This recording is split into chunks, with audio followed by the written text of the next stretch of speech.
Her ses de små og store skamlæber, der omgiver indgangen til skeden. Lige ovenfor ses klitoris. Det er et lille område, som er tæt besat af nerveceller, og som derfor reagerer på ganske lette berøringer. Skeden er beklædt med en slimhinde, og selve væggen er meget elastisk. Under samleje udskilles der en væske, der fungerer som smøremiddel. Slimhinden producerer desuden mælkesyrebakterier, der holder uønskede bakterier ude af skeden. Kvindens primære kønsorgan er æggestokkene. Det er her æggene er anlagt, allerede mens hun selv var et foster. Æggecellerne ligger i små væskefyldte plader kaldet follikler.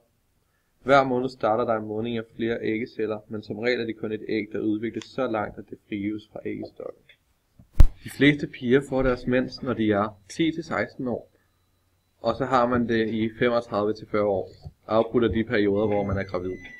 En menstruationscyklus varer ca. 28 dage. Det starter med modning af æggecellerne i folliklerne.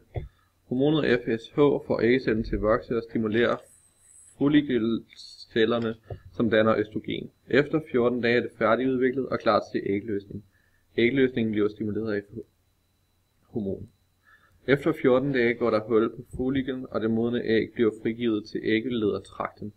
Follikelcellerne bliver samtidig omdannet til det gule legeme, som udvikler hormonet progesteron. Hvis ægget ikke bliver befrugtet, vil det gule legeme holde op med at fungere, og så begynder man at bløde.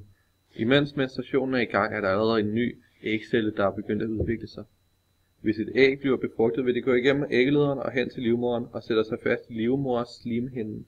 I starten af cyklus vil den stigende mængde østrogen påvirke livmoders slimhinden, så den vokser og danner blødkar. I slutningen af cyklus vil progesteron få livmoders slimhinden til at få en svampet konsistens, som fosteranlægget kan sætte sig fast. Østrogenet går, at slimproduktionen øges, og så slimet bliver mere tynd, så sædcellerne har lettere ved at komme ind i livmoderen. Længere ind i cyklus får progesteron slimet til at være mere tyk og sørge for, at ting ikke kan trænge igennem som mikroorganismer.